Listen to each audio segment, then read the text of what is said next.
Does Pokemon need a new typing? Let's find out. Pokemon doesn't often release new types, but when they do, it's usually for two main reasons. The most important being for the game's balancing.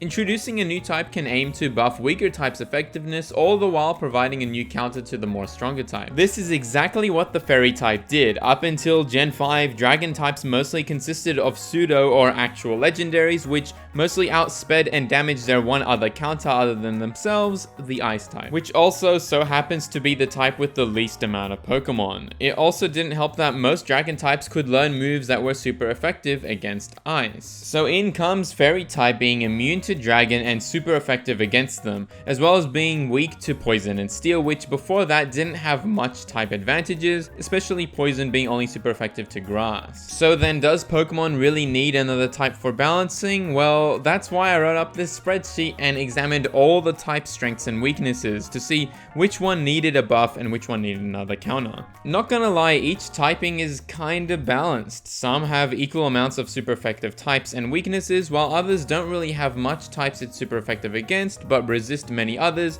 or is generally neutral to most. And sometimes there's nothing wrong with the properties of the typing, but more so the Pokemon within it. Generally, their base stats are just not that good, and other times there isn't enough of them to counteract the more common typings. But there's two types that stood out to me. Although the Bug type has an equal amount of weaknesses and strengths, obnoxiously it's not very effective against 7 types. Add on the fact that most Bug type Pokemon are from early game, which tend to have an overall lower base stat total, and you get a very replaceable type. So this typing definitely needs another it can counter. Contrast this to the Fairy type, which is only weak to Poison and Steel, but being super effective against 3 types and completely immune to Dragon.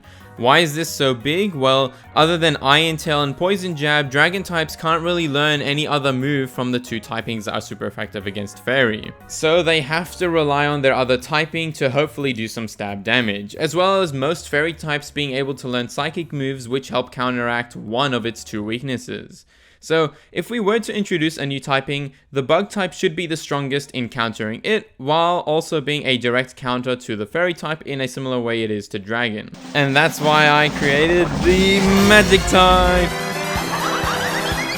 The Magic type is super effective against Fairy and Dragon, weak to Dark, Psychic, and Bug, resists Poison, Steel, and Normal types, immune to Fairy types, but Bug type is immune to Magic type attacks. Here's my reasoning on this. Although some might think an immunity to Fairy type is a bit harsh, since many Fairy types are duoed with Psychic types, and even when they're not, they can usually learn Psychic moves anyways, so Fairy types still have a decent chance to stand on its own against the Magic type. The reason why I also made it strong to Dragon is because, again, most Dragon types are pseudo-legendaries with higher than above average stats, and it doesn't look like the Ice types are gonna get enough Pokemon anytime soon, so another counter wouldn't hurt. But that's exactly why I made the Magic type neutral to taking Dragon damage. This way, Dragon types can still benefit from their strong stab moves and high stats, but have to watch out for a super effective return. I decided Dark and Psychic as Magic's weaknesses because it just makes a logical sense. Dark Magic is always stronger than normal Magic, and Psychics can see through the tricks of magicians. And the fact that those types are only super effective against 2 other types, so I felt it was appropriate to make them have a common trait, even though they are polar opposites to each other. I wanted Magic to resist all of Fairy's weaknesses to make sure that the opponent needs a variety of types to take down Fairy, Dragon, and Magic respectively.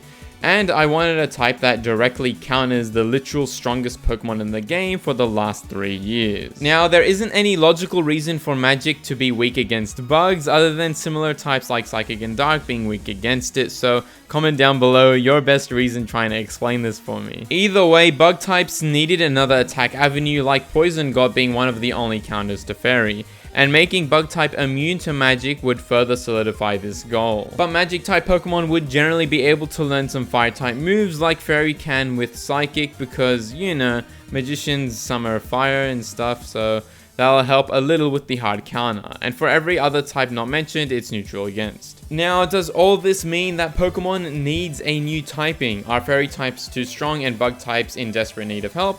Well, yeah. The fact that nearly every team in VGC Worlds had this guy and other fairy types show that they are a bit too strong. But only having a hard counter to fairy types will only allow dragons to rule again, hence why magic is super effective against both of them. I would love to see a new typing like the magic one I just made make its way into Pokemon, because Pokemon games and its formula have stagnated in recent times. Does that mean Pokemon games have gotten worse? Well, you can find out in the video here.